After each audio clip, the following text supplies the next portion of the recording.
You say you shouldn't have a lot of money in the bank. You should be out there earning money for you. But I'm old-fashioned.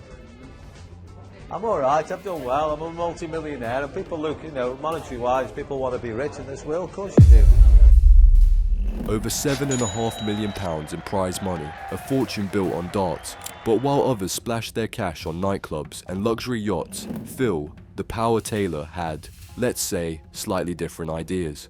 We're talking about a man who built a dartboard mosaic into his driveway, paid for every property in cash, and even worked behind the counter in his own memorabilia store. But don't be fooled, behind the big wins and Bentley wheels, there's a darker side to the way he spent his millions. Let's dive into the real story of how Phil Taylor spent his millions. Before the £1 million prize pots, Phil Taylor was just another kid in Stoke-on-Trent, growing up in a terraced house that cost £100, not per month, not per week. Total.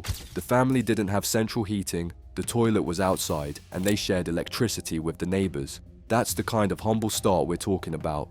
Forget darts. Phil's first real shot at making money came when he left school at 15 and landed a job in a sheet metal factory, earning just £9 a week. Next came a slightly better gig making ceramic toilet roll handles. The pay? £52 a week. Not exactly superstar wages. And although Taylor had thrown darts in his youth, he didn't start taking the sport seriously until he was 26. That's when fate, or rather darts legend Eric Bristow, walked into his life. After watching an exhibition at a local pub called the Crafty Cockney, Taylor got friendly with Bristow, and a few months later, his wife Avon bought him a set of darts for his birthday. That gift changed everything. By 1988, he'd been selected to play for England. But the real turning point was then Bristow offered Taylor a £10,000 loan on one condition. He had to quit his job and go all in on darts. Taylor took the risk. 2 years later, it paid off. Big time. In 1990, he made his World Championship debut and won it on his first try against Bristow himself.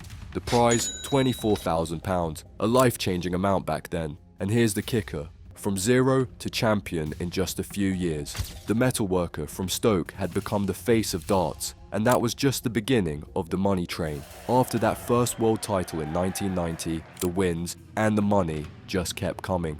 Taylor wasn't just winning tournaments, he was dominating the sport to an almost comical degree. From the first ever PDC World Championship in 1994 all the way until 2007, he made the final every single year, missing out on the title only 3 times. That kind of consistency doesn't just earn trophies, it earns paychecks. In 2002, Taylor hit the first televised 9-darter on UK TV. For that alone, he pocketed £100,000. That was more than 6 times what he got for actually winning the tournament, which only paid £15,000. Let that sink in. By 2004, Taylor became the first darts player to cross the £1 million mark in career earnings, but he didn't stop there. Between 2005 and his retirement in 2017, Taylor earned over £300,000 every single year in prize money, and in 5 of those years, his yearly take-home soared past the £500,000 mark. By 2012, he had banked more than £5 million, and by the time he retired, that number had ballooned to over £7.5 million just from prize money alone. That's not counting his sponsorships, exhibitions, or business ventures. Oh, and about those exhibitions, Taylor was in high demand. Companies and fans paid top dollar just to watch him throw darts in a pub for an hour. And if you thought his investments were only limited to the Yoke, think again. In 2017, right around the time he was winding down his career, the PDC bought back over 1,200 shares at £884 each. Do the math, that's more than £1 million. And those exact shares, they were likely Taylor's. He had been offered shares at the start of the PDC as one of the original players and quietly bought more when others sold. Years later, that quiet investment turned into a 7-figure payday. It was official. Phil Taylor wasn't just a darts genius, he was a money machine. While some athletes waste their wealth on fleeting luxuries, Phil Taylor built something more permanent: bricks, mortar, and serious property investments. In the early days of his career, Taylor lived modestly in a 4-bedroom house in Stoke with his wife. But once fame hit, privacy became a problem. The final straw was when a man casually walking into his home looking for an autograph after seeing the door left ajar. That's when Taylor decided it was time to level up. He moved into a £600,000 home in Wychwood Park, Cheshire, a gated estate overlooking a golf course. Peace, privacy, and prestige. Finally. But that was just the beginning. Taylor didn't just buy one house, he started buying them in bulk. Over the years, he acquired more than 16 newly built properties specifically to rent out. And he didn't stop at England. He bought a villa in Tenerife and a holiday chalet near Blackpool. All of these properties were paid for in full. No mortgages, no loans, just cold hard cash. He also didn't forget his family. Taylor bought homes for his children, his parents, and his in-laws. He made sure everyone was taken care of, putting roofs over the heads of those who supported him from day one. Say what you want about his spending habits, but Taylor had an eye for assets. While his rivals chased short-term splurges, he was quietly stacking up long-term investments. From Stoke to Spain, Phil Taylor's real estate portfolio was no joke. For Phil Taylor, real estate was the smart investment. But when it came to cars and comforts, he didn't hold back. Over the course of his career, Taylor put together a garage that looked more like a luxury dealership. Around 2007, he splashed out £100,000 on a Bentley Continental. He also owned a Bentley Arnage, a Mercedes S-Class, and a Land Rover. Why all the high-end wheels? Simple. Taylor said the constant traveling to tournaments demanded reliability and comfort. He once admitted to spending hundreds of pounds on petrol during road trips across the United Kingdom. And yes, he added flair.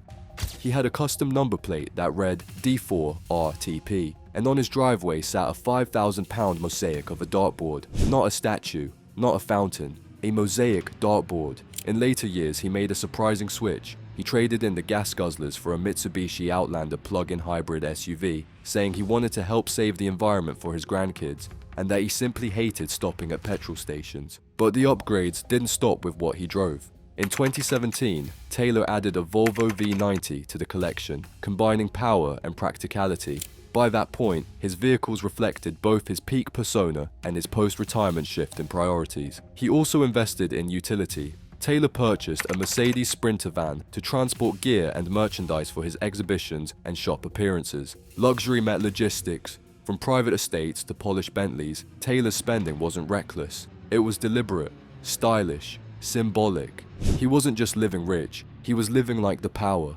Phil Taylor didn't just spend money, he circulated it, and often for the benefit of others. Let's start with business.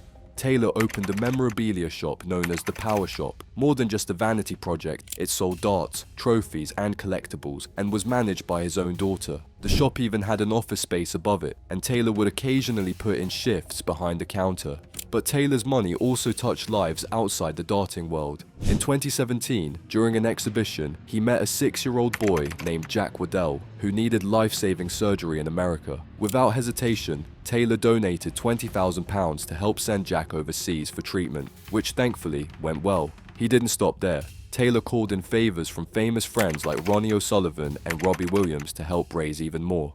That same year, when Taylor read a local story about an NHS worker named Spencer James whose bike was stolen during a shift, he stepped up again. Taylor bought the man a brand new replacement bike. No PR team, no cameras, just a simple gesture to help a stranger doing real work. And then there was the pub.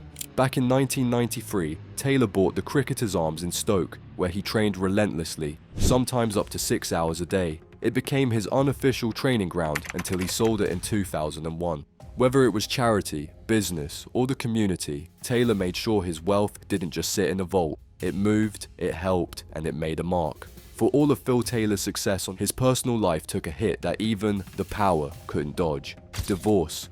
After 26 years of marriage, Taylor and his wife separated in 2011 and officially divorced in 2014. Initially, he offered a settlement worth around £830,000, but the court had other plans. A judge ordered Taylor to pay an additional £400,000, hand over 5 properties, including the holiday home in Tenerife, and relinquish a significant portion of his investments. That included a £780,000 lump sum, £350,000 in rental properties, and £149,000 in a pension fund. At the time of the ruling, Taylor's known assets totaled about £3.4 million. The court essentially stripped away a substantial portion of that, and things got even messier. As the dust settled, Taylor made a brutal personal decision. He cut 2 of his daughters out of his life entirely. While he continued to support his older children, the younger 2 were left to fend for themselves, living on government benefits, with one reportedly in a hostel on a council estate. When pressed, Taylor's spokesperson admitted he was aware of their situation but declined to comment on why he wasn't helping them. This wasn't just a financial reckoning, it was a family fracture that left permanent scars. The man who once bought homes for everyone close to him was now choosing silence. Phil Taylor's story isn't just about how to make millions, it's a masterclass in how easy it is to lose control of it. He spent big, gave back, and built an empire. But with personal fallout and family fractures, his journey proves that wealth doesn't always guarantee peace. And speaking of losing control, click here to see how a darts pro had a £2 million fortune but lost it all.